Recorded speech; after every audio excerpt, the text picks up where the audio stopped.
¿Y están viendo bien ahora mi pantalla compartida? Sí, también.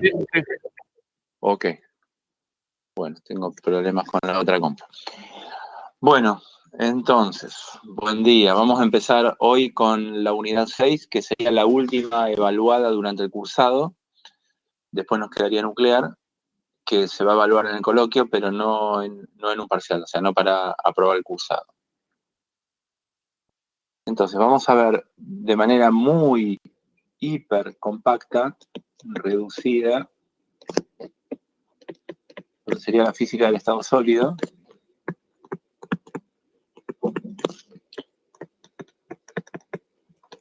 Vamos a dar unas nociones muy elementales de enlaces, de teoría de bandas, apuntando eso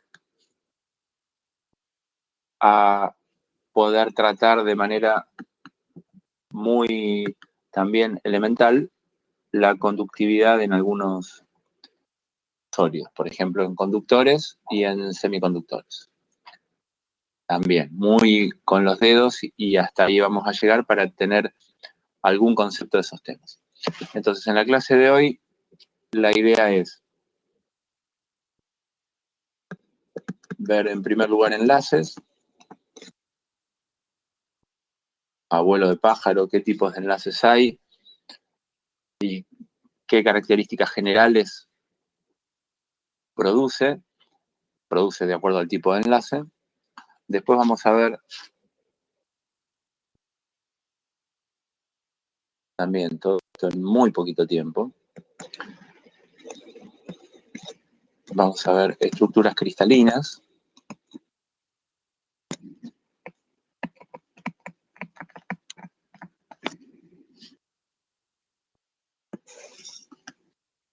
O sea, una vez que tenemos los enlaces, vamos a ver de qué manera se estructuran los sólidos, formando cristales.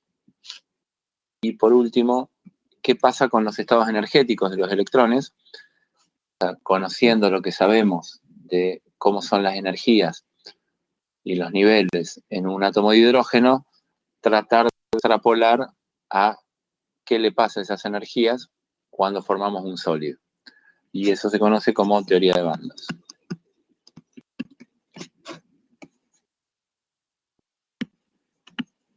Bueno, y creo que hasta ahí vamos a llegar hoy. No creo que avancemos nada con el tema de conductividad. Bien, y los primeros puntos los vamos a ver a través de un PowerPoint que después se lo subo a la página, pero nos vamos a restringir a las cosas bien elementales que les voy a mostrar en ese PowerPoint.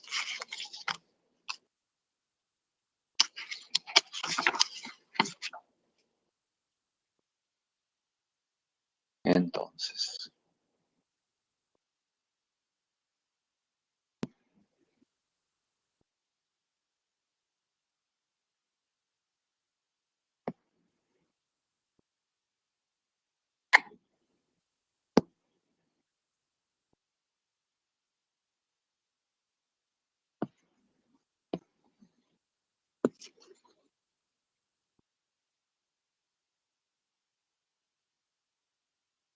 bueno, díganme ustedes si ven el PowerPoint porque no tengo el monitoreo de la otra computadora. Sí, se ve, profe. Bien, buenísimo. Bueno, entonces, el primer tipo de enlace, bueno, vamos a empezar por el principio. Ustedes conocen, yo no lo dije, pero ustedes conocen que los átomos no los tenemos en forma individual, sino que vienen en algún formato, que son los distintos estados de la materia, que pueden ser, como ustedes aprendieron, líquido, sólido o gaseoso.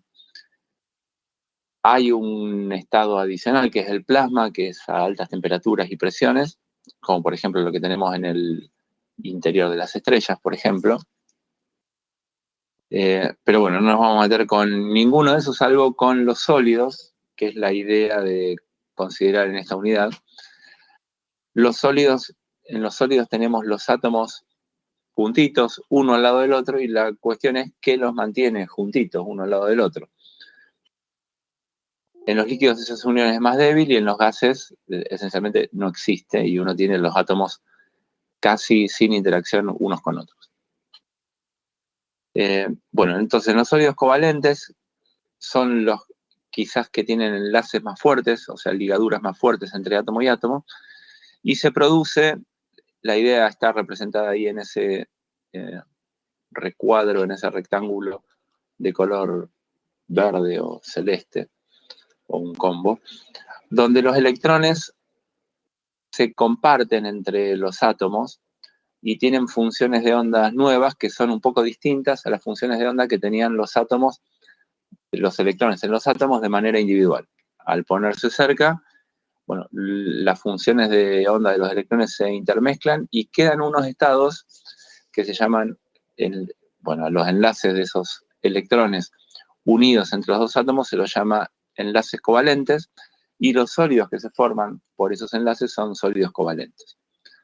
Al ser estas uniones muy fuertes, no es trivial entender o darse cuenta por qué esto forma enlaces muy fuertes, pero admitan que eso que forman enlaces muy fuertes, uno tendría que resolver la ecuación de Schrödinger para esta situación,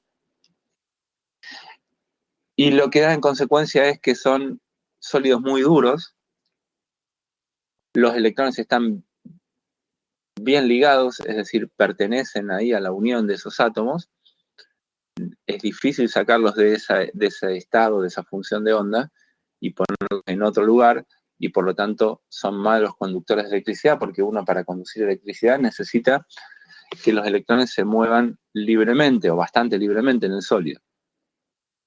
Bueno, las energías de excitación, que son cuánto necesito entregarle al electrón para llevarlo a un estado de conducción, son muy grandes, del orden de 6 electronvolts. Recuerden que la luz visible está entre 2 y 3 electronvolts aproximadamente.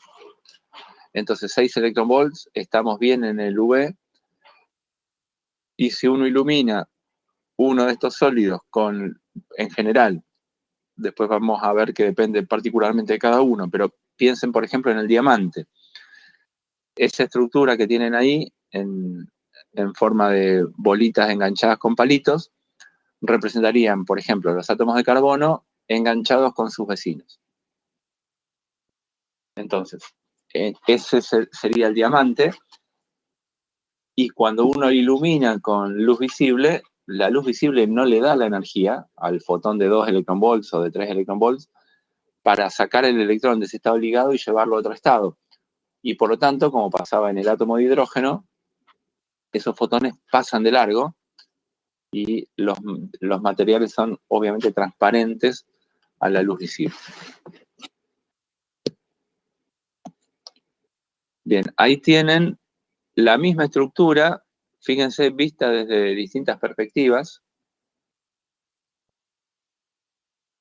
y fíjense cómo desde algunos ángulos queda una estructura que tiene simetría hexagonal, ahí, bueno, casi al final, ¿no? De acuerdo a esa perspectiva donde uno lo mire.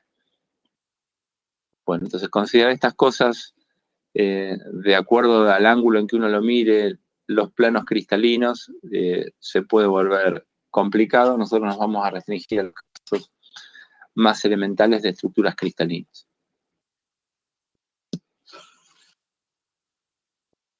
Bien, después tenemos los sólidos iónicos. El caso más típico que conocen es el cloruro de sodio, la sal, que forma cristalitos, y cristalitos no es otra cosa que arreglos ordenados de átomos. Entonces, ¿cómo se forma esto en los sólidos iónicos?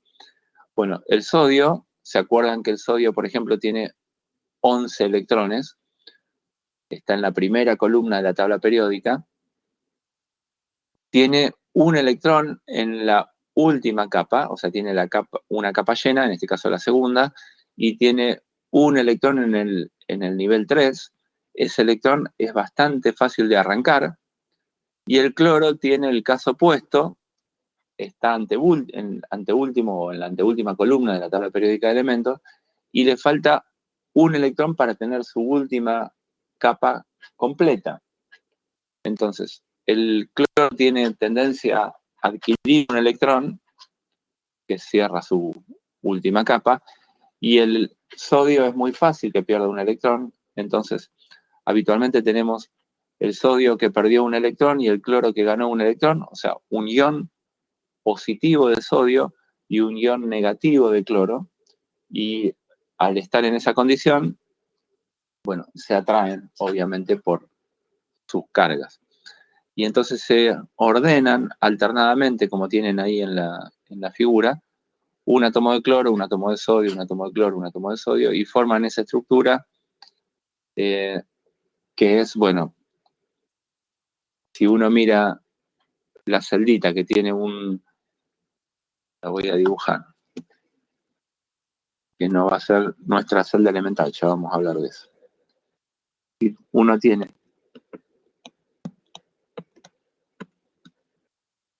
perdón, este no.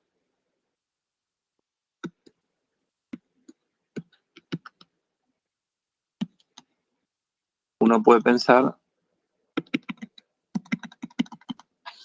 un cubito donde en cada esquina tengo un átomo. Eso no, lo aclaro porque no es una estructura cúbica simple, pero puedo pensarlo de a pedacitos como que tengo cubitos y en cada esquina tengo uno de esos átomos. Bueno, son duros, también son también malos conductores del calor y de la electricidad, porque fíjense que los electrones no están sueltos y por lo tanto no puedo conducir electricidad de manera cómoda en estos sólidos. Bueno, hay sólidos moleculares. Uno cuando tiene, bueno, estos sólidos son casi inexistentes, o sea, a temperatura ambiente son inexistentes. Uno necesita para estos sólidos temperaturas hiper bajas, cerca de los 0 Kelvin. Los enlaces son muy móviles, o sea, uno tiene una molécula de, qué sé yo, de helio o de neón o lo que fuera, y cuando se acercan unos a otros tenemos lo que se conoce como las fuerzas de Van der Waals. Son fuerzas muy débiles debido a que se forman dipolitos cuando una molécula se pone cerca de la otra y esa atracción entre dipolos hace que si las temperaturas son muy bajas se formen sólidos moleculares. Bueno, pero son, como les digo, uno para verlo, por ejemplo, si quiere ver un helio sólido tiene que ir a bajo de 270 grados centígrados. ¿No? O sea, no, ni existen, casi que uno ni los considera. Bueno, fíjense que tienen un punto de fusión muy bajo, no son para nada rígidos o duros, son muy deformables, son malos conductores de calor y malos conductores de electricidad porque no tienen sus electrones libres, ¿no? Las atracciones son por fuerzas entre dipolitos, cuando al estar cerca de un átomo cerca de otro, una molécula cerca de otro, los electrones se repelen un poquito y forman esos dipolitos. Bien, después, tampoco esto que vamos a ver hoy es algo exhaustivo, simplemente tenemos algunos ejemplos. Los sólidos de enlace de hidrógeno son, por ejemplo, esto que tenemos acá cuando se forma hielo. En el caso particular del agua tenemos una molécula conocida, H2O. El hidrógeno se enlaza covalentemente con el oxígeno y, o sea, comparte el electrón y eso forman enlaces fuertes, pero después esa molécula de agua queda cargada un poquito más positivamente del lado donde están los hidrógenos y un lado más negativo donde está el oxígeno, por esto de cómo se reparten los electrones. Entonces, queda una molécula que es polar y por lo tanto se atrae con otras moléculas de agua, que también son obviamente idénticas, son polares, y entonces cuando la temperatura baja lo suficiente, se van enganchando unas a otras, formando en general estructuras, bueno, de acuerdo a la simetría de la molécula. En este caso, de estilo, va a tener alguna simetría parecida a la hexagonal. Bueno, tienen baja energía de ligadura, o ustedes saben que lo ponemos a temperatura ambiente y el hielo ya deja de ser sólido. Bueno, a 0 grados deja de ser sólido.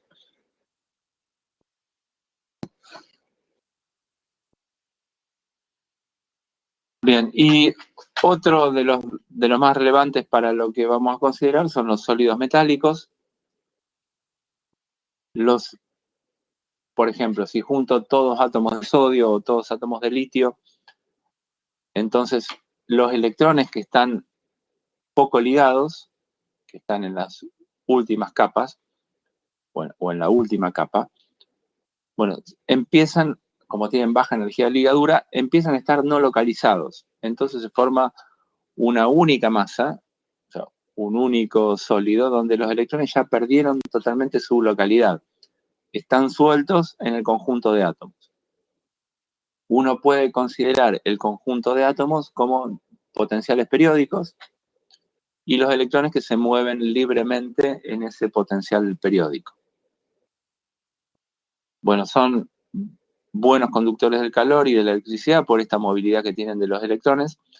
Y como los electrones están libres, esencialmente en el metal, uno con un poquito de energía que le entrega el electrón simplemente le cambia su energía cinética y por lo tanto puede excitarlos con muy bajas energías. Entonces casi cualquier radiación es absorbida por los electrones del metal. Entonces son, por lo tanto, altamente reflectores, absorben la radiación y la reemiten, y eso es que son, cuando decimos opacos en esta jerga, es no transparente, ¿no? No que no brilla, sino que no es transparente.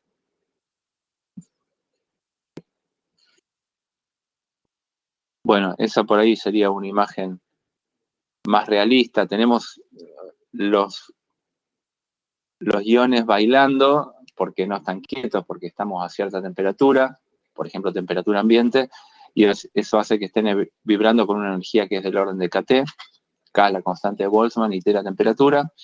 Entonces los iones están oscilando, están vibrando, y también los electrones tienen alguna distribución, una función de onda que está repartida en todo el sólido, de una manera que, bueno, en un ratito vamos a ver en una simulación.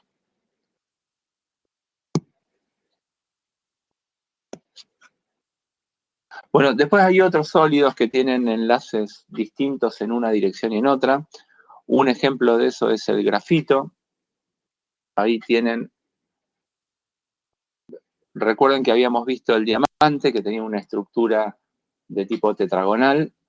Ahí voy al principio, acá. El diamante tenía esa forma de unirse, forman una especie de pirámide, bueno, un tetraedro, donde en el centro tengo un átomo y después tengo 4 en direcciones X espaciadas angularmente. Pero sí,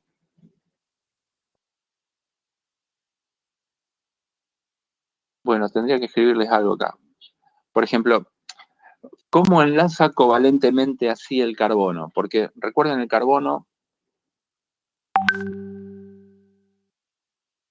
tiene ese numerito 6, indica la cantidad de electrones o protones que tiene el elemento, en este caso 6, en el caso del carbono. Voy a poner abajo.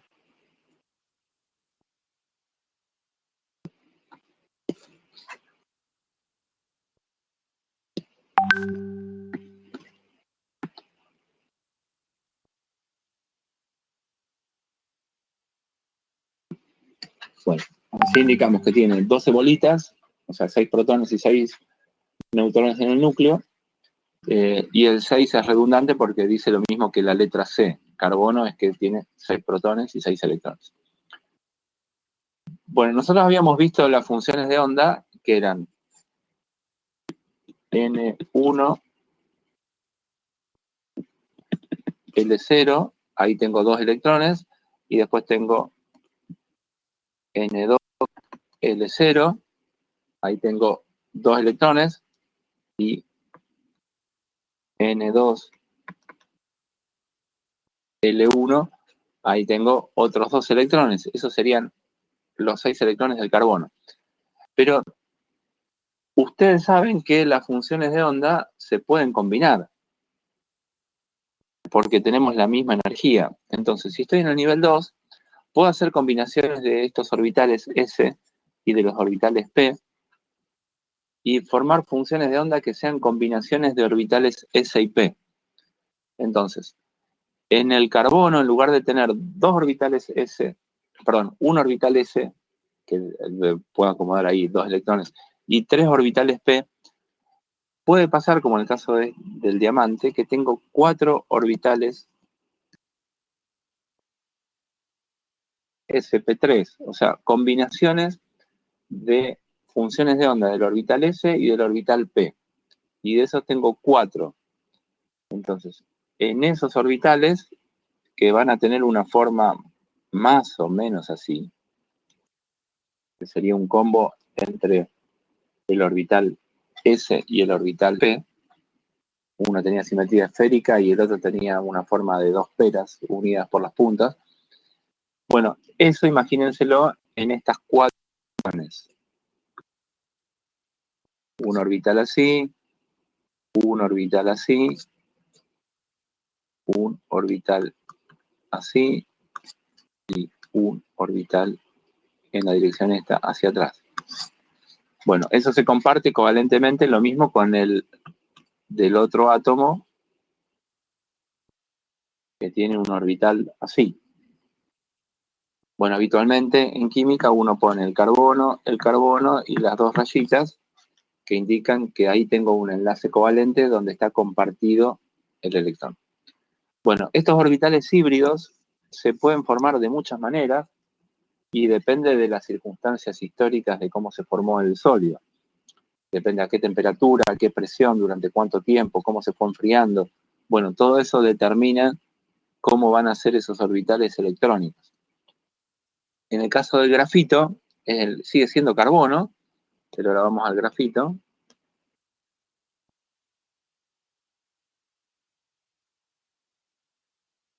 Bien, ahí estamos. En el caso del grafito, fíjense cómo es la estructura. Se forman planos donde los átomos de carbono están enganchados en una forma hexagonal, y después cada plano está enganchado con el otro plano con el orbital P. Es decir, acá tengo el carbono que forma orbitales sp2, tengo 3 orbitales sp2 y un orbital P. Todo esto en el nivel 2, ¿no? Entonces, en los enlaces sp2 hacen que cada carbono esté unido con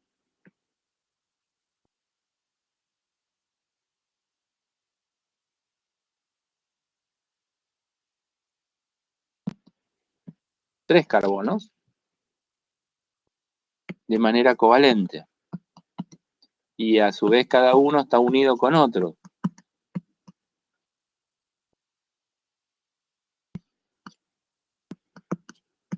Y forman estas estructuras hexagonales en 2D, etcétera.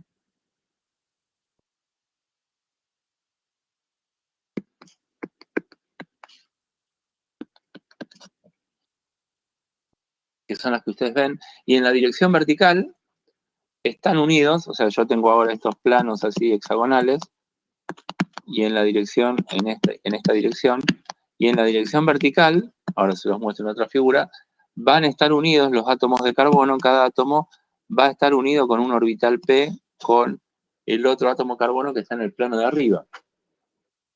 Entonces, es una maravilla todas las opciones que uno puede tener con los átomos de carbono. Bueno, fíjense ahí la estructura.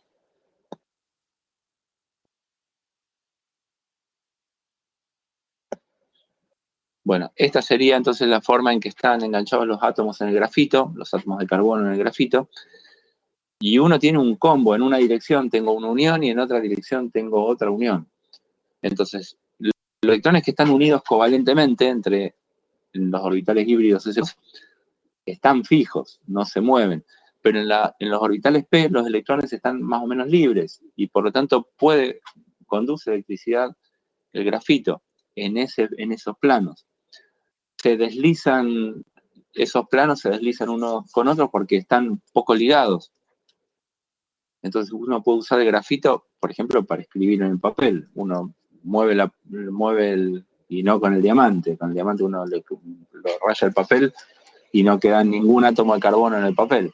En cambio, con el grafito sí, porque se van deslizando estos planos y van quedando sobre el papel y dejan de estar en la punta. Bien, y eso que tienen ahí es un mapa de corriente reconstruido o generado con un microscopio de efecto túnel.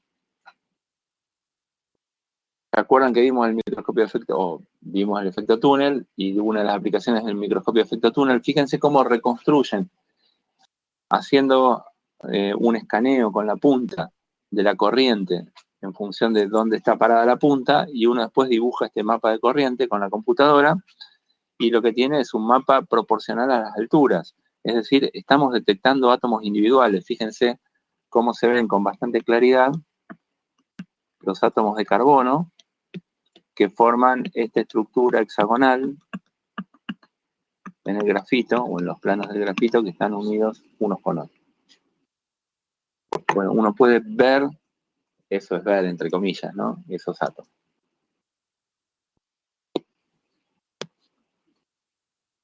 Bien, y de acuerdo entonces a cómo están enganchados unos átomos con otros, de acuerdo a cómo sean los orbitales, se forman distintas estructuras cristalinas.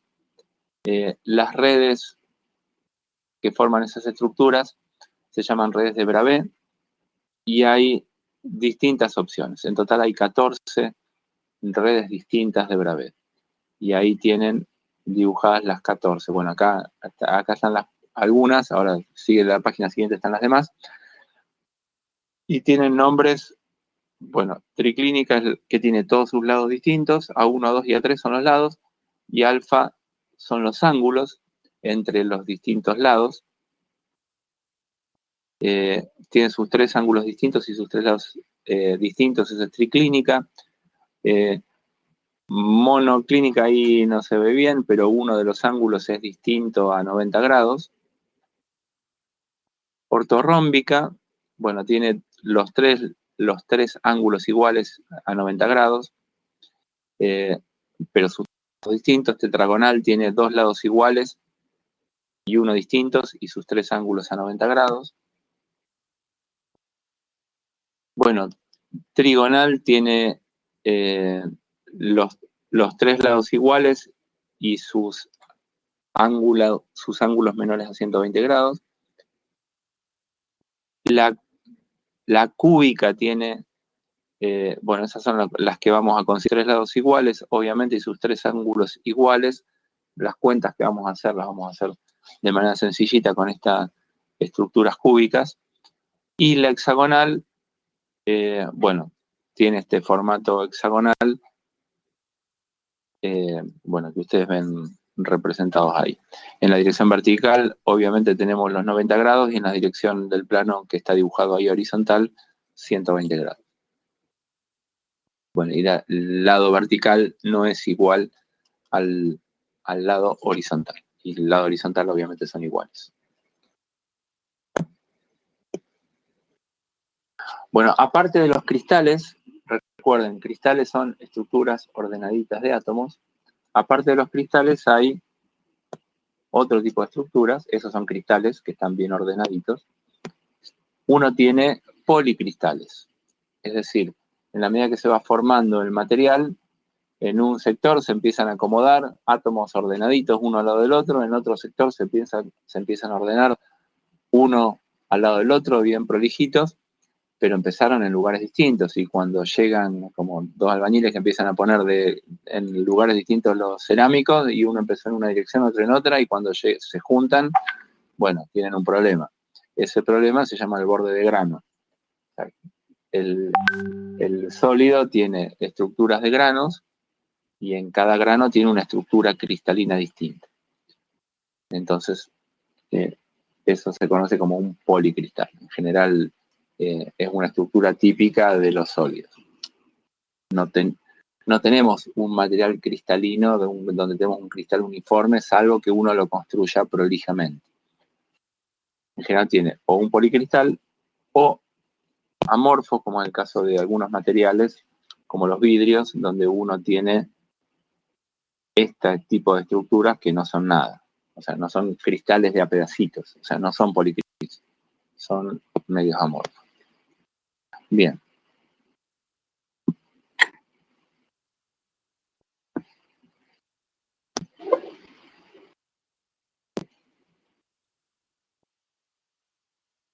Bueno, hasta acá no sé si hay alguna duda, alguna pregunta.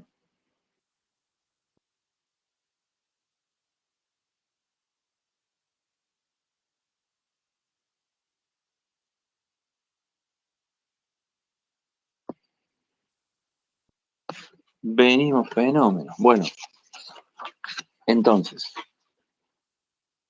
vamos a restringirnos a estructuras cristalinas cúbicas.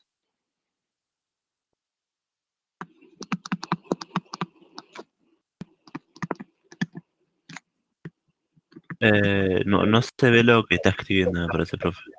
Ah, bueno, será porque no lo compartí. Gracias por el aviso.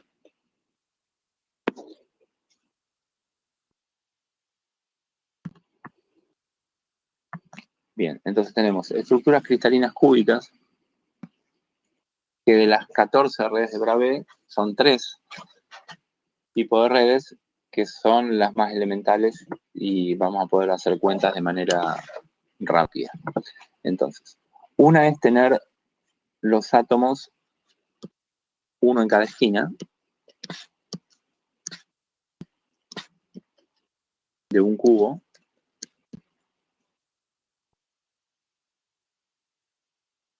Bueno, ahí dibujo las que estarían visibles. Están enganchados de alguna manera con alguno de los enlaces.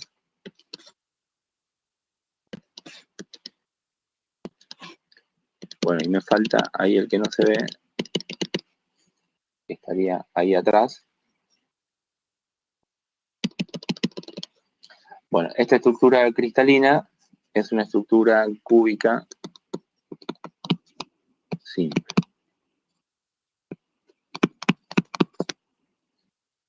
Bien, y a la celda más chica, que permite, si yo copio, imagínense que estoy con algún documento, un PowerPoint o un Word, y si yo copio y pego una al lado de la otra, mapeo todo el espacio, es decir, reconstruyo todo el espacio R3 y no me queda ningún hueco, ni superponen unas con otras. Bueno, a esa celda se la llama celda elemental o celda unitaria.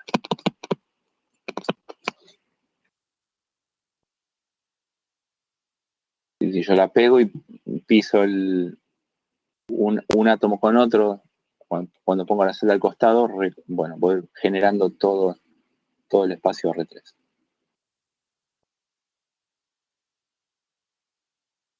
Bien, tenemos la cúbica, que tiene en cada cara un átomo más. Esa es la cúbica centrada en las caras. Voy a dibujar. Uno tendría en cada esquina un átomo.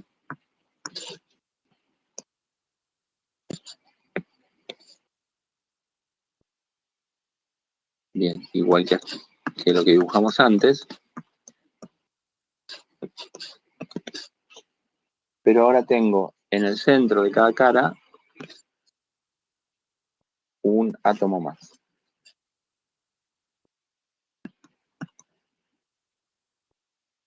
Bueno, no dibujo los que están interiormente porque va a ser una chanchada, pero en cada cara, en el centro de cada cara, tengo un átomo más.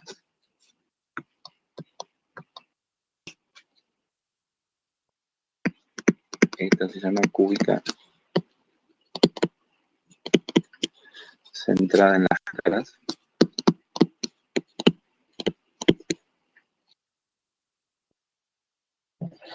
Y la otra estructura cúbica es la que es centrada en el...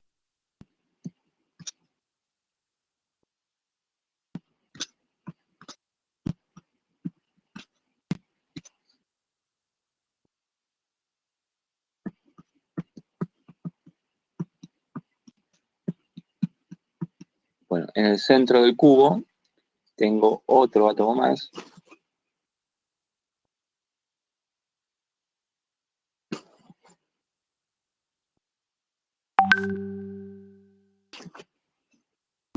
Ahí es difícil la perspectiva, pero está en el centro de todas las diagonales. Bueno, estaría ahí el átomo extra.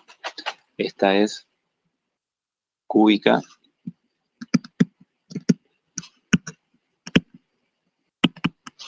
centrada en el cuerpo.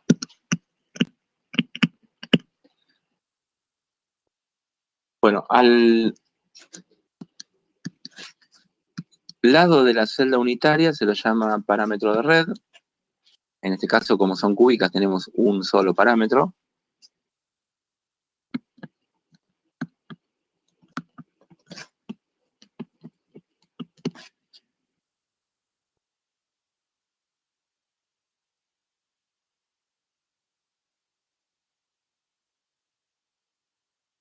Y las siglas habitualmente en inglés es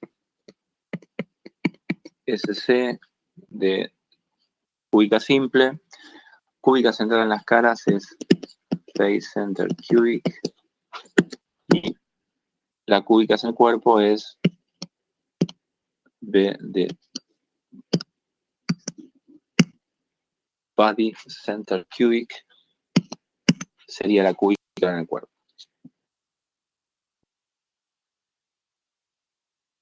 Bueno, en español tenemos el problema de que centrada en el cuerpo y centrada en las caras tienen las mismas siglas. A veces a esta le ponen CCC, centrada en las caras, y en el cuerpo centrada en el espacio, CCE.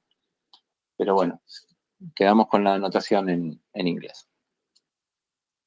Entonces, una cosa que nos va a ser muy útil para la conductividad y para la densidad es saber contar cuántos átomos tenemos en promedio por celda.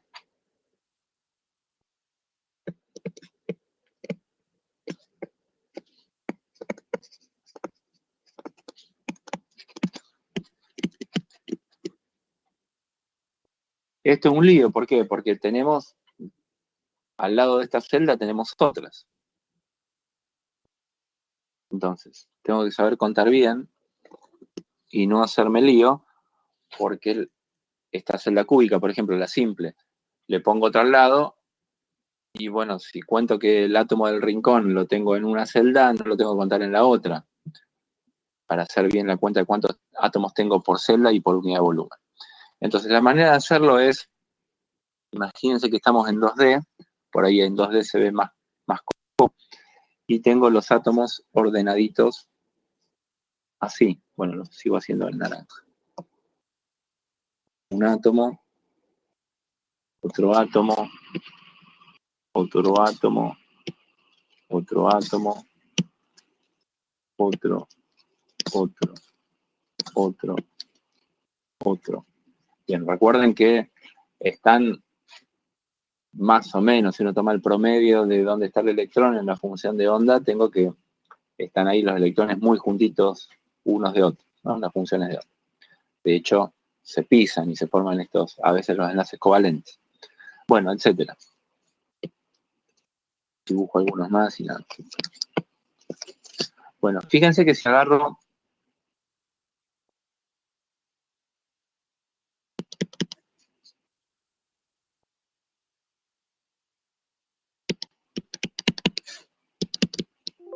este, bueno, ustedes se lo imaginan después en 3D, esto es el parámetro de red A. Entonces, en promedio, ¿cuántos átomos tengo adentro de ese cuadrado? Bueno, tengo un cuarto de este, un cuarto de este, un cuarto de este y un cuarto de este. Es decir, tengo en promedio un átomo dentro de esa superficie. Fíjense que si desplazo ese cuadrado punteado que dibujé ahí lo hago de nuevo.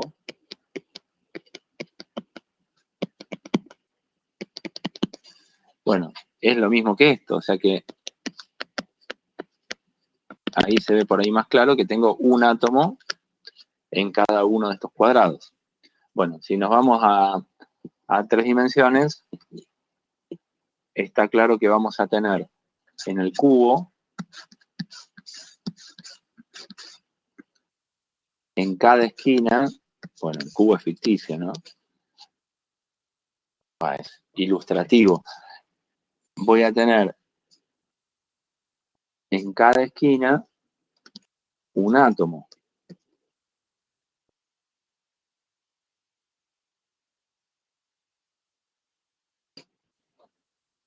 Entonces, fíjense que tengo un octavo de pelotita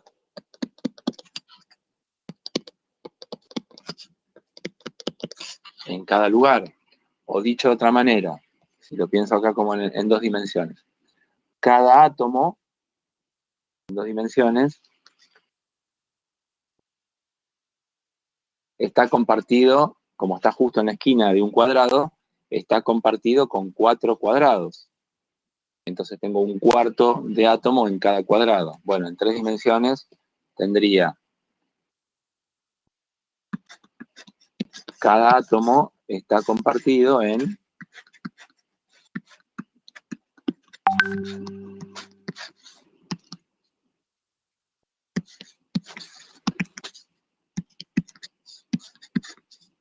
que es un lío, pero espero que se entienda.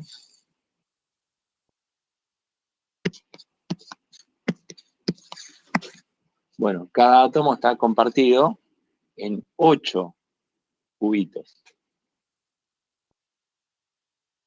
Entonces lo que tengo es en cada cubo,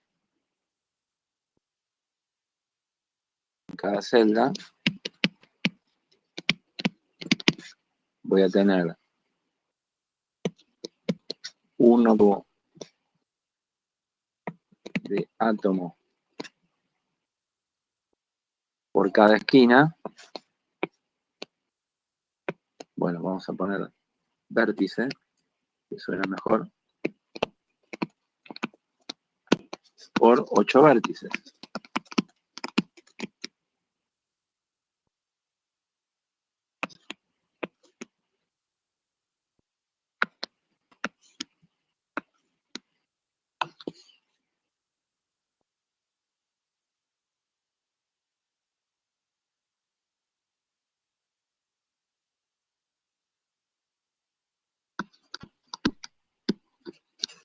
Bueno, esto me va a dar el número de átomos por celda. Bueno, fíjense que en promedio tengo un átomo por celda.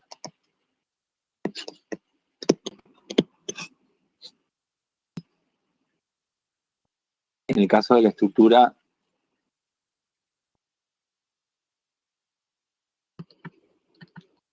cúbica simple.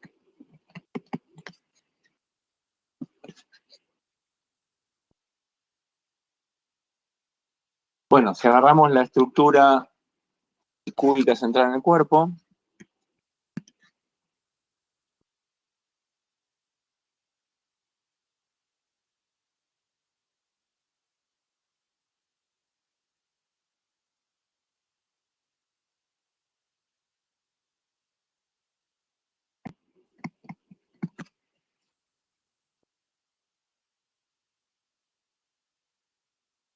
Bueno, vamos a tener el número de átomos por celda.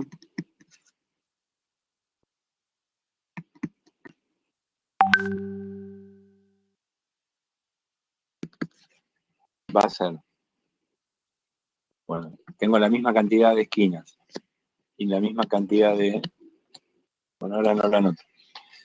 Tengo 1/8 de átomo por esquina, por 8 esquinas, pero además voy a tener uno en el centro, que está todito en esa celda.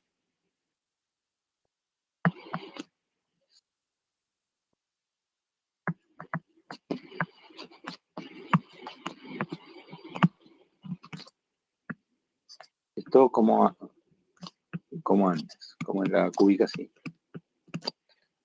Más uno en el centro, así que voy a tener en total 2 átomos por celda. En un momento que el lápiz empieza a funcionar mal.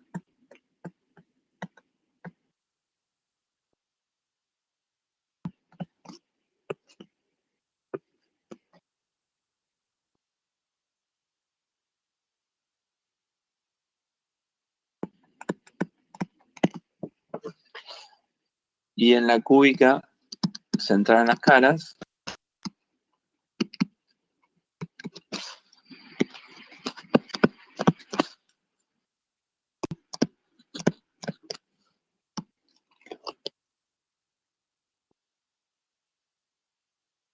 voy a tener el número de átomos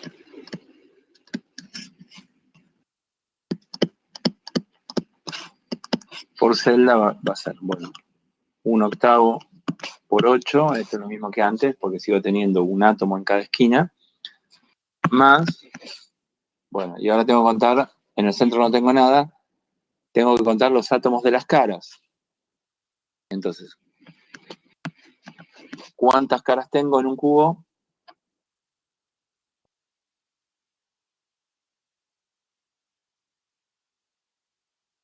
A ver si alguno anda por ahí, me contesta. Para los que jugaron a los dados alguna vez, 6, bien, tengo 6 caras. ¿Y cuántos átomos tengo dentro de mi celda en cada cara? O sea, cada cara está compartida con ¿cuántos cubos? Cuando pongo todos uno al lado del otro.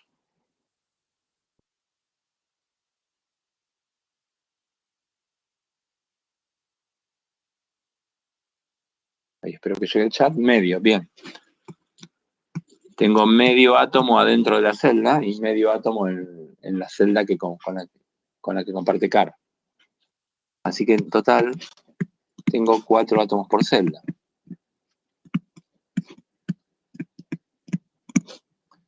Bien, entonces fíjense que si tuviera el mismo parámetro de red, supongamos que estos cubos sean todos del mismo tamaño, imaginemos, entonces tendría mucho más densidad, ¿sí? Sí, de nuevo, con la hipótesis de que todos los parámetros de red son iguales en estas celdas cúbicas, tendría mucho más densidad en una FCC que en una BCC y que en una cúbica simple. ¿Sí? Lo que va a pasar es que cuando se forme una cúbica simple, voy a tener el parámetro de red más chico. Ok. Entonces, ¿cómo vinculo la densidad con esto de un material, con esto que acabamos de ver?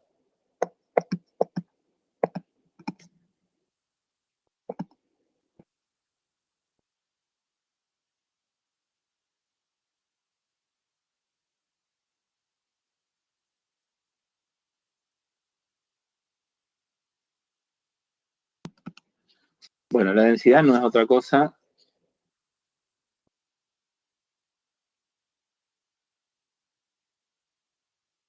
que la masa de un material dividido el volumen que ocupa.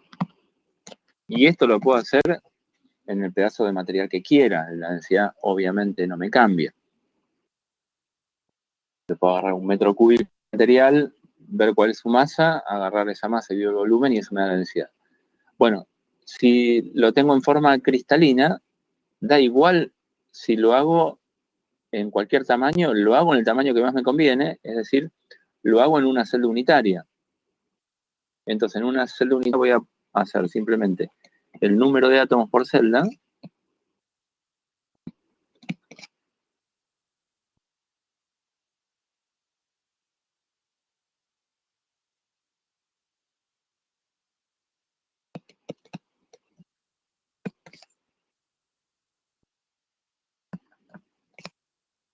por la masa del átomo.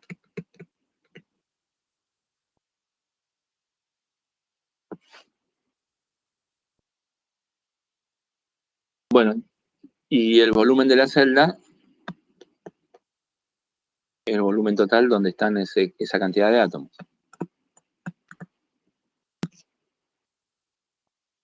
Bien, así que eso es todo lo que tendríamos que hacer.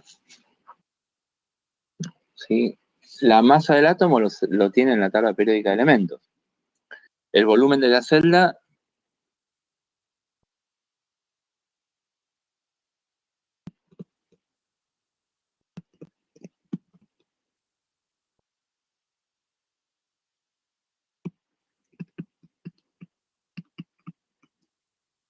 bueno, está el lápiz está andando horrible, disculpen la letra. Ese lo saco de la tabla periódica. El número de átomos por celda lo obtengo de la estructura cristalina.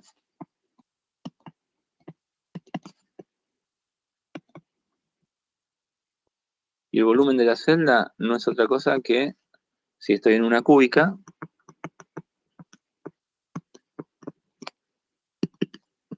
esto no es otra cosa que el parámetro de red al cubo. Así que tengo el vínculo entre la densidad y estas cosas que acabamos de ver. El número de átomos por celda y el volumen de la celda, o el parámetro de red, y la masa atómica obviamente la sacan de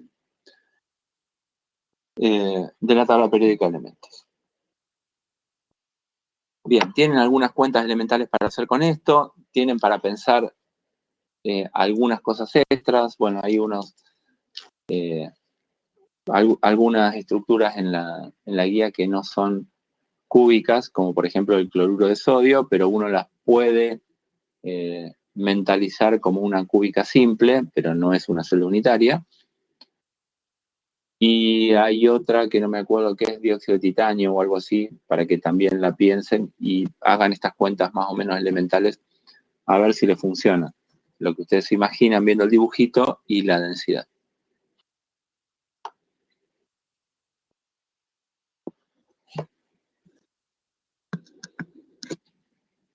Bien, ¿hasta acá alguna duda? Vamos a restringir a estas tres estructuras cúbicas y no nos vamos a ir de ahí. Bueno, por último, quiero que metamos un poquito la nariz en teoría de bandas y con esto vamos a cerrar. Esto es lo que nos va a vincular con lo que vimos de la unidad anterior.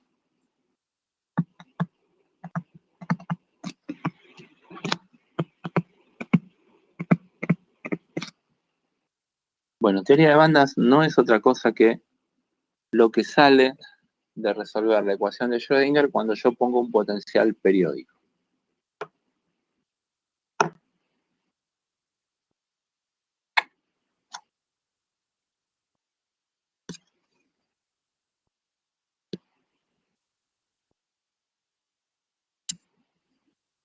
Entonces, vamos a ir a una de las simulaciones.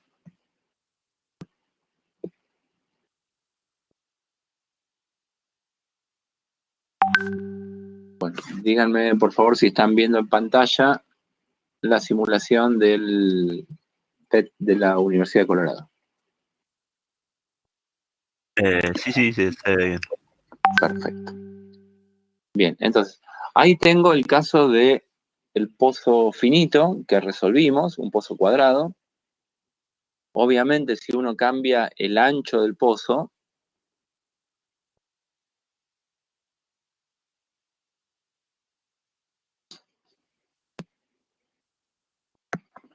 bueno, ahora no estoy... perdón. Ok. Si uno cambia el ancho del pozo, cambia la cantidad de soluciones que obtiene. Ustedes saben cómo hacerlo. Bueno, por lo menos saben cómo plantearlo, porque uno llega a una ecuación trascendente que tiene que resolver numéricamente.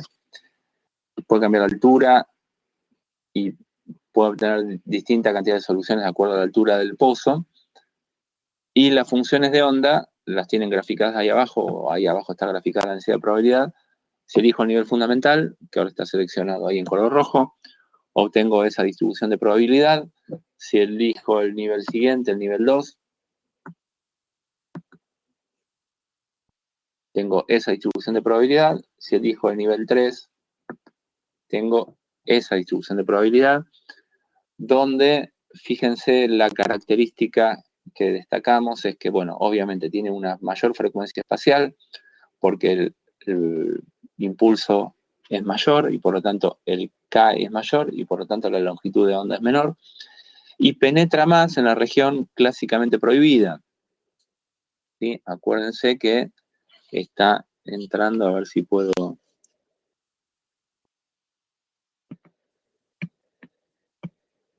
Bueno, no. Está entrando las colitas de las exponenciales del nivel 3, que está dibujado ahí, entran más en la región clásicamente prohibida que las del nivel 1. Bueno, esto ya lo vimos, ya trabajamos con esto en la guía anterior, que es la que se va a evaluar el sábado. Bien, vuelvo a elegir la fundamental. Ahora, ¿qué pasa si pongo dos pozos? Recuerden, estamos simulando con un pozo cuadrado un átomo en 3 dimensiones. Esto es en una dimensión y no tiene el potencial de Coulomb. Pero la idea se entiende bien y se visualiza más pedagógicamente acá. Pero recuerden que estamos con esto en 3 dimensiones y con átomos. Entonces, ahora pongo dos pozos y fíjense lo que pasó con las funciones de onda. Ahí estoy en la fundamental, la psi1. Pero en lugar de haber dos independientes, tengo dos funciones de onda distintas. No tengo dos iguales e independientes, una en cada pozo. Como entran un poquito en la región clásicamente prohibida, fíjense que esta función de onda que está seleccionada, que sería la del nivel 2, tiene un poquito más de energía que esta del nivel 1, que fíjense que la función de onda tiene un poco más de probabilidad en el centro. De hecho, si dibujo la función de onda, bien, ahí está la parte real y la parte imaginaria. Fíjense cómo se nota que la parte real, bueno, porque lo agarré en un momento particular. Obviamente, si esto lo evoluciona en el tiempo, obviamente la parte real y la parte imaginaria cambian. La magnitud, obviamente, sigue siendo la misma. Entonces, bueno, dejo ahí la magnitud y saco la parte real y la parte imaginaria. Bueno, si agarro el nivel 2, fíjense cómo están, vale 0 en el centro, ahí si dibujo la parte real, bueno, voy a parar esto. Si dibujo la parte real, fíjense cómo estoy sumando en contrafase una onda, una función de onda y la otra, y en el centro me da por probabilidad 0 entre los dos pozos. Bueno, eso hace que las energías sean un poquito distintas, la del 2 y la del 1. Y ese efecto es tanto más notorio cuanto, obviamente, más juntos están los pozos. Yo ahora los voy a separar. Si separo los pozos, fíjense ahora cómo que casi que no hay diferencia entre la función de onda 1 y la función de onda 2. Tienen la misma energía. Es decir, funcionan casi independientemente, como que tengo un electrón en un átomo y otro electrón en otro átomo. Voy a poner la lupa. Bueno, ahí se ve la diferencia, si pongo la lupa, de que un nivel de energía está un poquito por encima del otro, pero casi que no hay diferencia. Fíjense que la parte real de esta y la parte real de esta difieren solo en la fase, pero si dibujo, quito la parte real, dibujo la densidad de probabilidad, esta y esa casi que no tienen diferencia, ¿no? Cuando tomo el módulo al cuadrado. Entonces funcionan casi como dos electrones independientes, uno en un pozo, otro en otro pozo, no se mezclan. Pero en la medida que la energía es mayor, ahora voy al nivel 3, a lo que era originalmente el nivel 3, que ahora me da la función de onda 5, fíjense cómo se nota la diferencia entre la más baja del nivel 3 y la más alta del nivel 3.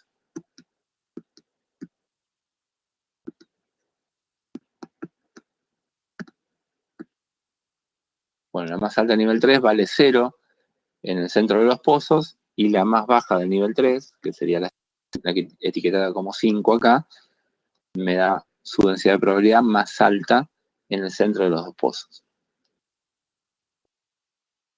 Bien. ¿Se entiende más o menos con los dedos qué pasa cuando junto dos pozos, o que sería equivalente a juntar dos átomos?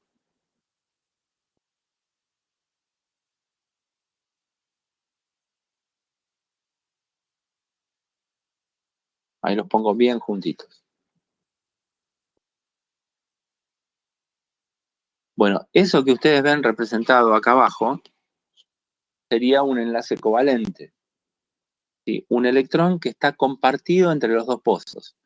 Tu función de onda ya no está en un pozo particular, sino que está repartida entre los dos. Bueno, eso es un enlace covalente. Y el electrón va a parar al estado de más baja energía. Bueno, para resolver la ecuación de Schrödinger, acá hay que trabajar un poquito. Lo pueden hacer, no es nada complicado, pero uno tiene que trabajar un poquito. Bueno, ¿qué pasa si pongo más pozos? Pongo 3, o pongo 4, pongo 5, o pongo 6. Bueno, fíjense cómo va cambiando, voy a quitar la lupa, cómo se van modificando los niveles de energía. Lo que era antes 3 niveles, ahora me quedan 3 grupos de niveles. Bueno, pongo 10.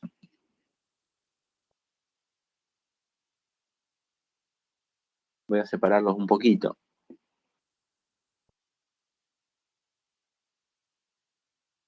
Entonces, fíjense cuál es la idea. ¿Qué pasa cuando mezclo muchos átomos? Acá tengo 10, pero en un sólido piensen que tengo el orden de, en cada mol, un número de Avogadro de átomos. O sea, montones de átomos. Bueno, ¿qué va a pasar con los niveles de energía? Los más ligados, supongamos que esté con el 1S, que sería acá el nivel más bajo de energía, bueno, esencialmente van a tener la energía de los átomos, de los electrones en cada átomo individual, no se va a modificar. Pero a medida que voy aumentando de energía, las funciones de onda de los electrones se empiezan a superponer, a solapar unas con otras, y voy a tener que las energías se subdividen más. Y en el nivel 3 se van a dividir más, y en el 4 más todavía. Entonces, lo que eran niveles discretos individuales se me empiezan a ensanchar. Bueno, eso que se me empieza a ensanchar, voy a tratar de...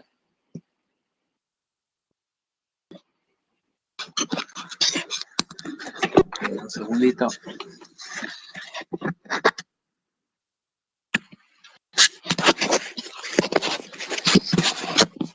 Bueno, esos niveles que se me empiezan a ensanchar son los que vamos a llamar bandas de energía. Antes teníamos energías discretas, ahora voy a tener bandas de energías discretas permitidas, y a las zonas donde no tengo electrones las vamos a llamar bandas prohibidas. Bien, entonces.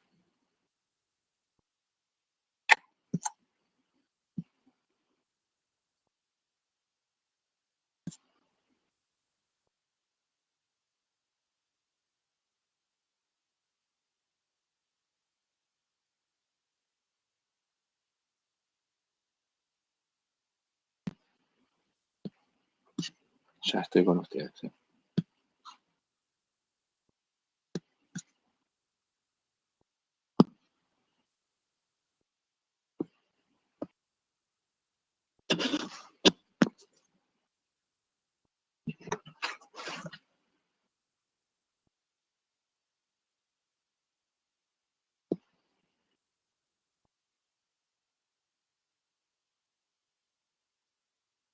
Ahí copié y pegué lo que teníamos antes.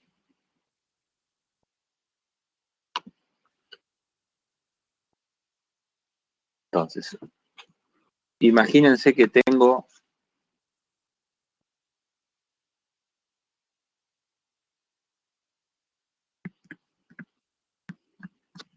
millones de átomos, entonces voy a tener bandas permitidas de energía. Bueno, esta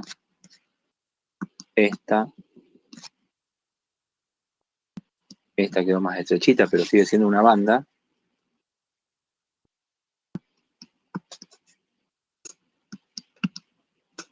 Donde puede estar el electrón en algunas de estas regiones de energía. Recuerden que esto es un gráfico abstracto, que estamos graficando la energía en esta dirección.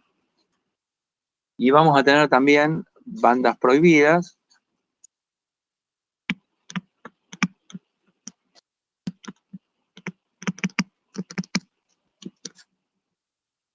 Que van a ser, bueno, donde no puede haber un electrón.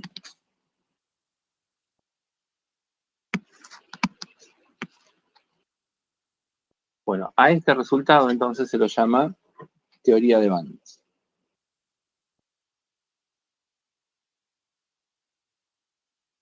¿Sí? Uno pone un potencial periódico en la ecuación de Schrödinger, la resuelve y encuentra estas soluciones. Lo que antes eran niveles discretos se me transforma en energías permitidas. Bien, ¿cuántos electrones voy a poder acomodar ahí? Entonces, piensen ahora que voy a tener la siguiente situación. Voy a tener un átomo acá, otro átomo acá, otro átomo acá, otro átomo acá, otro átomo acá, etcétera.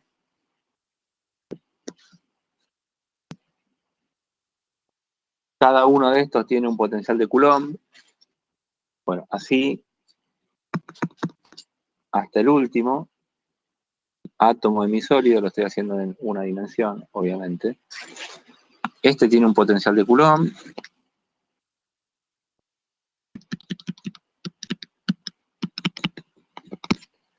El de al lado tiene un potencial de Coulomb que sumado al de al lado me va a quedar una cosa así.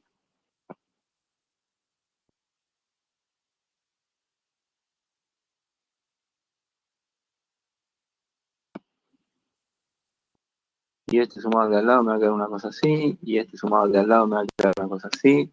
Y este sumado al de al lado me va a quedar una cosa así. Bueno, me queda un potencial periódico, no como el que vimos, sino de la forma de Coulomb, hasta que llego al último.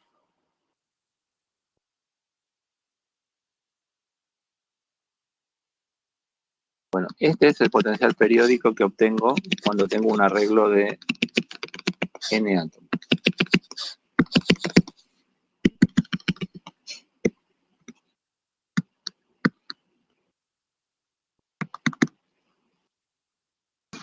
Bueno, ¿cómo me van a quedar ahí las bandas de energía? Bueno, la que estaba abajo de todo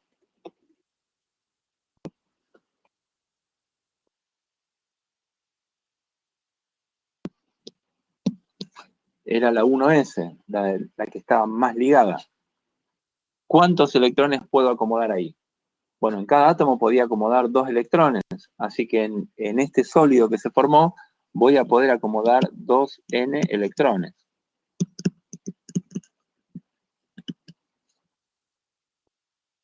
Bueno, estoy dibujándola en cualquier lugar, pero supongamos que la 2s esté por acá. Esta va a estar más ensanchada.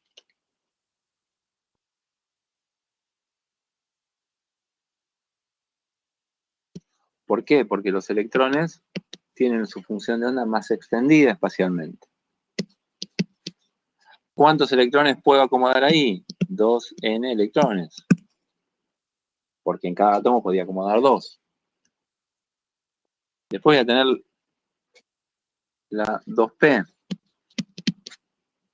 Supongamos que esté un poquito más alta en energía.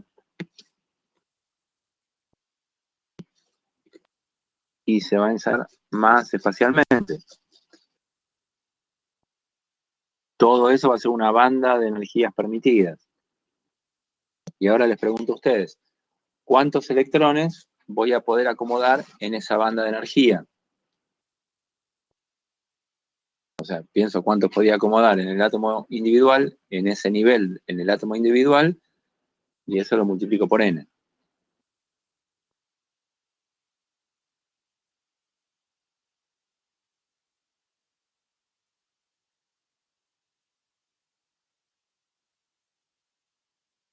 A ver, la pregunta es, voy a hacerla por etapas. Si hay alguien ahí que me escriba en el chat o conteste. ¿Cuántos electrones puedo acomodar en el orbital 2p? 6. Bien, perfecto. 2 en el px, 2 en el pi, 2 en el pc. Bueno, si tengo entonces la banda formada correspondiente a ese orbital, que sería la banda 2p, voy a poder acomodar 6n electrones. Bueno, eso sería todo. Después sigo con el 3p, me quedaría, perdón, con el 3s, me quedaría más ensanchado.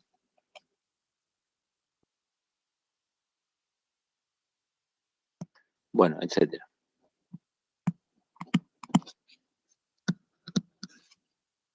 Y así hasta seguir con todos los orbitales. Entonces, estas son las estructuras de bandas. Tengo bandas permitidas, bandas prohibidas, y sabemos cuántos electrones podemos acomodar en cada banda. Bueno, ¿qué pasa si tengo litio, por ejemplo? ¿Cómo se van a ir llenando los electrones? Bueno, en el átomo individual de litio tenía 3 electrones, 2 en el nivel 1s y 1 en el nivel 2s. Entonces, ¿qué va a pasar cuando se forme el sólido? Voy a tener toda la banda 1s completa y voy a tener la banda 2s parcialmente llena. ¿Sí? Entonces, de acuerdo a cómo estén llenas o no llenas las bandas, vamos a tener distintos tipos de materiales. ¿Sí? El litio, que tiene una banda parcialmente llena, va a poder conducir y lo vamos a llamar conductor o metal. Bueno, la cosa es más sofisticada de lo que yo dibujé acá. Uno en realidad tiene bandas que se van distorsionando. Si uno pudiera hacer el cálculo teórico de cómo dependen estas bandas, lo que hicimos recién en la simulación, en la medida que yo voy cambiando la distancia entre átomos, bueno, me van quedando unas bandas raras. A ver, si podemos hacer, supongamos que pudiéramos hacer ese gráfico teórico. Es decir, ¿cómo quedarían las bandas?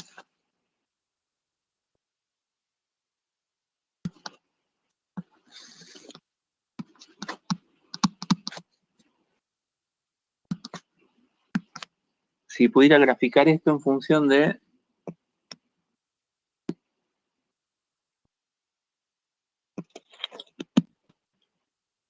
la separación interatómica.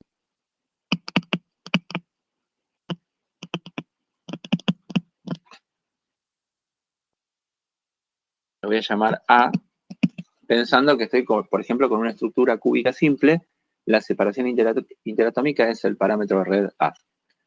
Entonces, supongamos que tengo los átomos muy lejos, hiper lejos. Entonces, bueno, yo lo que tendría es, cada átomo tiene su nivel individual, el 1s, el 2s, el 2p, el 3s, el 3p, bueno, después vendrá el 4s, el 3d, de acuerdo a dónde esté, como qué cantidad de electrones tenga mi átomo original. Bueno, no importa, tendré todos estos. Pero ahora me empiezo a acercar, y en la medida que me empiezo a acercar, si estoy muy cerquita, el nivel 1s se empieza a desdoblar. Y esto lo voy a representar así. Si me pongo muy cerca, las funciones de onda se pisan y me empiezan a dar energías distintas de acuerdo a cómo se pisan las funciones de onda que eran individuales de los átomos cuando estaban muy separados, pero cuando ya están juntos, bueno, se empiezan a hacer colectivas porque hay probabilidad de que un electrón pase a otro átomo. Bueno, la 2s se empieza a separar antes.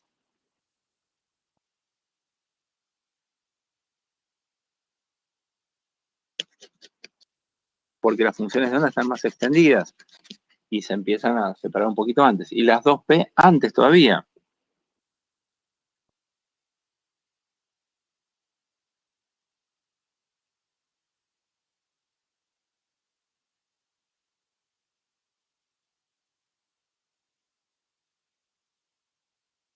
Y las 3S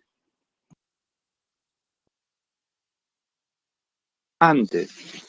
Y las 3P un poco antes. Bueno, y puede ocurrir, por ejemplo, que lo que eran niveles parados de energía después se me transformen en una única banda permitida. ¿De qué va a depender? Bueno, de en qué posición de equilibrio, supónganse que este es el parámetro de red a sub 0 donde se forma el sólido. Bueno, le voy a tachar el A de acá, y acá le voy a poner A cuando se formó el sólido y me quedó el parámetro de red.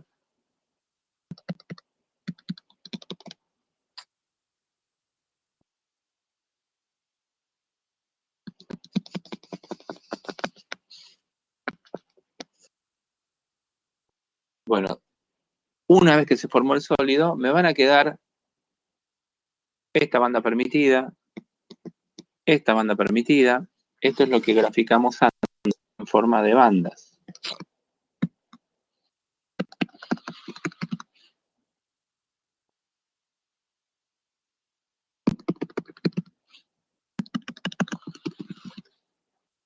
Me va a quedar esta banda permitida,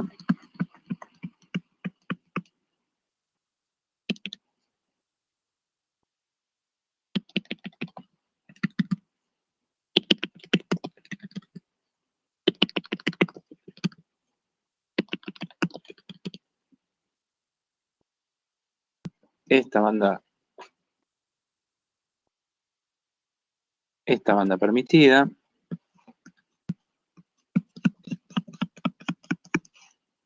esta banda permitida,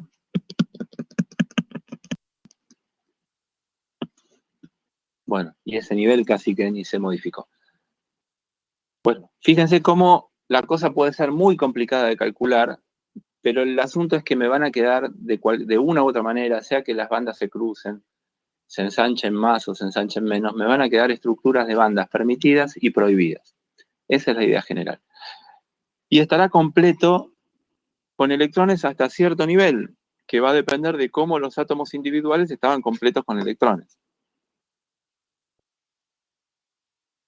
Entonces, vamos a clasificar a los elementos de acuerdo a cómo estén completas las bandas en 3 categorías.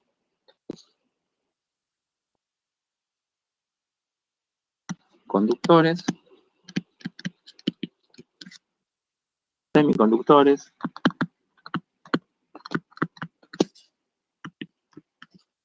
y aislantes. Bueno, esta clasificación es, por supuesto, dependiendo de su capacidad o no, o algo intermedio, de conducir corriente eléctrica, que es con lo que vamos a seguir la clase que viene. Entonces, supongamos que considero las 2 últimas bandas de energía. ¿Cuáles serían las 2 últimas? La última llena y la siguiente. Entonces, ¿qué voy a tener en un conductor? En un conductor voy a tener una banda completamente, la que se llama de valencia, completamente llena de electrones, y la banda siguiente parcialmente llena.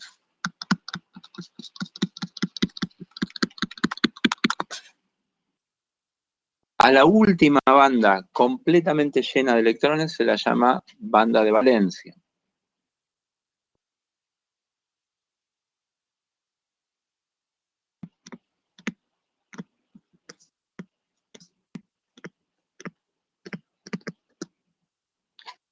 Y a la banda siguiente, a la banda de valencia, que puede estar vacía o puede estar parcialmente llena, porque si estuviera completamente llena, esa sería la banda de valencia. Bueno, a la banda que siga la de valencia se la llama banda de conducción.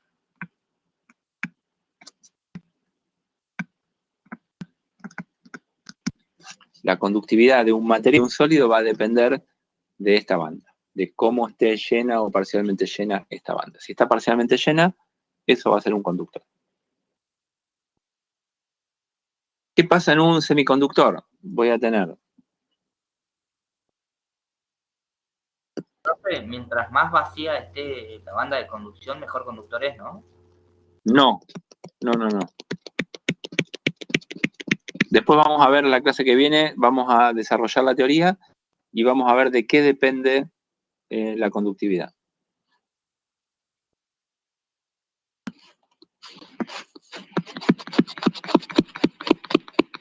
Bueno, en un semiconductor voy a tener una banda completamente llena y la otra completamente vacía. Y en un aislante voy a tener una banda completamente llena y la otra banda completamente vacía.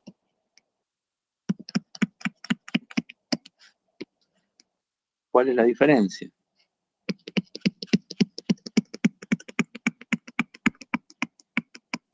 Bueno, la banda de valencia llena está claro porque esa es la definición de valencia. Pero voy a tener la banda de conducción completamente vacía. Bueno, ¿cuál es la diferencia esencial entre un semiconductor y un aislante? Esto, en un semiconductor, que lo vamos a llamar el gap de energía, o el salto de energía, la brecha de energía, bueno, como quieran traducir gap, en un semiconductor es del orden del electronvolt. En un aislante suele ser mayor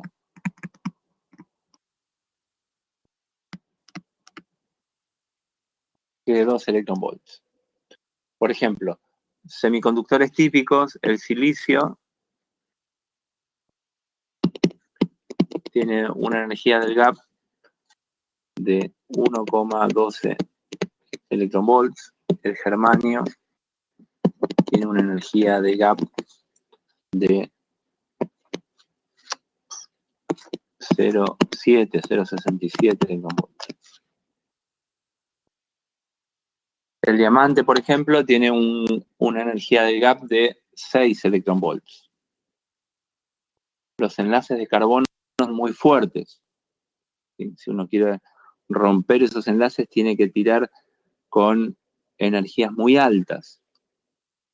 Y para romper la ligadura de los electrones que enganchan átomos de carbono con átomos de carbono. Como los materiales orgánicos están hechos de enlaces de carbono, si uno quiere romper esos enlaces de carbono, tiene que tirar con luz que tenga una energía del orden de ese tamaño de electronvolts, bien UV. Bueno, por ejemplo, los láseres con los que le vuelan la córnea para hacer operaciones de corrección de curvatura de la córnea para corregir miopía o hipermetropía, son láseres que están en el UV. Tienen del orden de 100 o 200 nanómetros su longitud de onda. 193 creo que son los típicos que se usan para operar el ojo. Porque necesitan romper los enlaces de carbono y sacar parte de la córnea. Si te pican con luz visible, pasa de largo, no hace nada. Bien. Entonces, les cuento cuál es la idea. Después vamos a meternos. Bueno, estas tres son banda de valencia. Y las tres de arriba son la banda de conducción. Les cuento cuál es la idea de cuánticamente, así muy con los dedos, de conducción. Con eso nos vamos a meter la clase que viene. ¿Cómo hago para acelerar un electrón? Imaginémoslo clásicamente. Clásicamente no tengo problema. Tengo un electrón, lo quiero acelerar, lo que tengo que hacer es cambiar su energía cinética. Cambiar su energía cinética es darle un poco más de velocidad. Eso es todo, clásicamente hablando. Pensémoslo ahora cuánticamente. Imaginemos que tengo un electrón, pero un electrón está ligado, está dentro de un conjunto de átomos compartido, tiene una función de onda. tiene un nivel de energía. Cambiarle su energía es llevarlo a un estado de energía permitido que esté más arriba. Eso es aumentarle su energía cinética. Entonces, si tengo un conductor y le aplico un campo eléctrico, entonces voy a poder llevar un electrón que esté acá. Cuando digo acá, no se ve nada. A ver. Bueno, supónganse que tengo ahí un electrón que esté cerquita del tope de lo que está lleno la banda de conducción. Ese que pinté de celestito, que espero que se vea. Bueno, a ese electrón le puedo aumentar, si le entrego un poco de energía con el campo eléctrico, lo puedo llevar a un estado de energía más alta, que esté viajando, por ejemplo, para la dirección opuesta a donde apunta el campo. Y por lo tanto lo estoy moviendo en una dirección y estoy conduciendo electricidad. Bueno, lo mismo si tengo un electrón de acá, le aplico un campo eléctrico, lo puedo llevar a un estado de energía más alta con su velocidad, su cantidad de movimiento o su E a la I kx en una dirección. Bueno, estoy acelerando el electrón en esa dirección. Pero ¿qué pasa con un semiconductor, por ejemplo, o con un aislante? Si yo tengo un electrón acá y lo quiero llevar a un estado de más energía, no puedo. ¿Por qué? Porque ya están ocupados por otros electrones. Entonces no lo puedo acelerar. Y lo mismo me pasa con un aislante. Para poder conducir necesito estados de energía que estén accesibles y libres. Bueno, los estados accesibles están a un salto de energía. Así que cuando yo quiero conducir, necesito meter una bruta energía para poder llevar los electrones de alguna manera de acá hasta acá o de acá hasta acá. Entonces, ¿cómo hago con los semiconductores? Para los aislantes es más difícil porque el gap es más grande.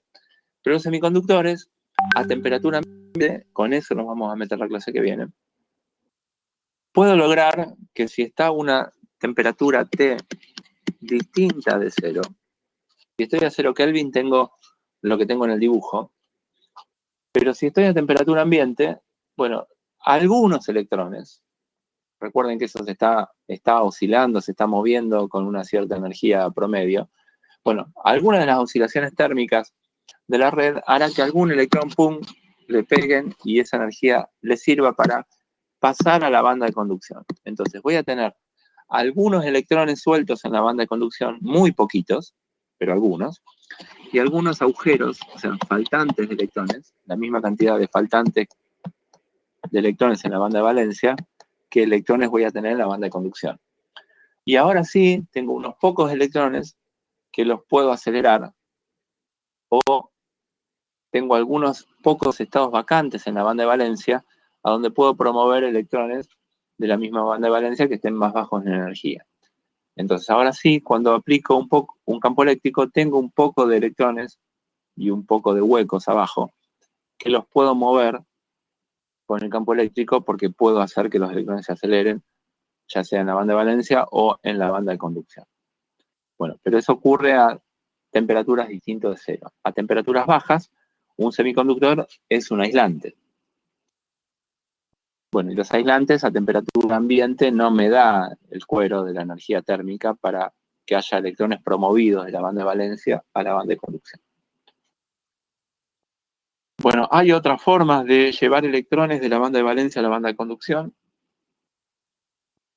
en un semiconductor. Una es iluminándolos. Si yo ilumino, tiro un fotón con H nu mayor que la energía del gap, bueno, me va a pasar lo mismo que en el átomo de hidrógeno, cuando vimos el modelo de Bohr. Ese fotón va a ser absorbido por un electrón de la banda de valencia y va a poder ser llevado a la banda de conducción. Entonces, mientras ilumine un semiconductor, le estoy cambiando la conductividad. Bueno, y eso es un excelente sensor de luz. Las celdas fotoeléctricas que sensan luz están hechas con un material semiconductor. Algo un efecto que es parecido al del efecto fotoeléctrico, pero en lugar de arrancarlo del material, lo llevo de la banda de valencia a la banda de conducción. Entonces, iluminándolo, cambio la conductividad del material. Fíjense que los semiconductores de los que están hechas sus computadoras y sus teléfonos celulares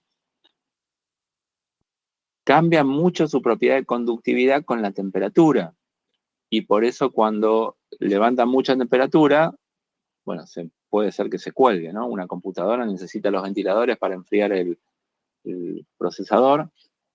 Los teléfonos no, pero sí, no porque están diseñados para ser menos demandantes. Un procesador de una computadora es mucho más demandante, obviamente puede hacer mucho más cálculos. Pero si también lo llevo un poquito fuera del rango normal de funcionamiento de la temperatura, bueno, un teléfono también se cuelga, igual que una computadora. Bueno, ¿por qué? Porque me cambiaron mucho la sintonización de para qué conductividad tengo y se colgó. Los satélites, que tienen electrónica allá arriba, son particularmente demandantes en cuanto al diseño de la disipación de la temperatura, porque ahí no tengo un ventilador porque no tengo aire. Está en el vacío, entonces tiene que disipar por calor. Tiene que disipar el calor por radiación. Entonces es otro completamente el diseño y los materiales también pueden ser otros, no necesariamente son los típicos que tenemos en la Tierra. Bueno, la electrónica cambia mucho porque por esta propiedad de que cambia mucho la conductividad de un semiconductor con la temperatura.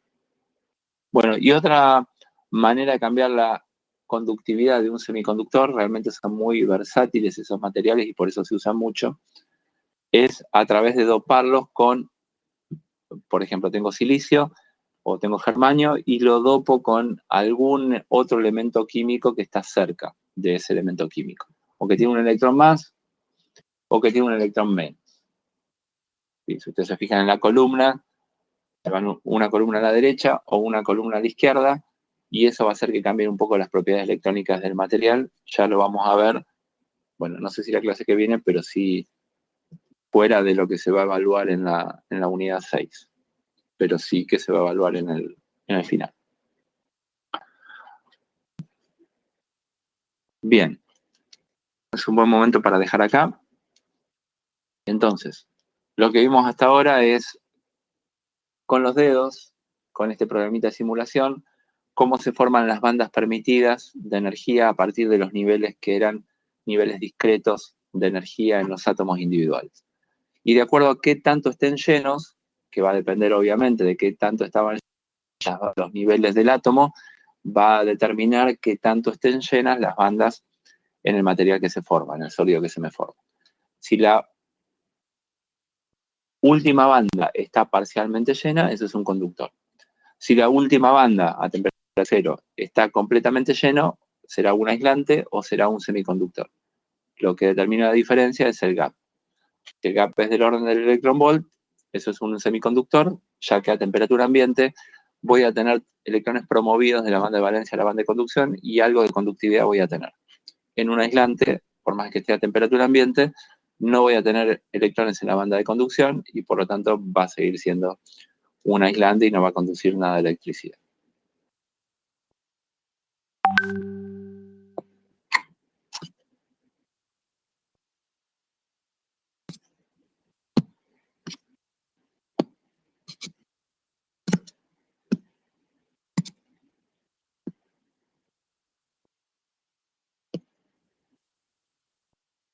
Bien, ¿alguna consulta?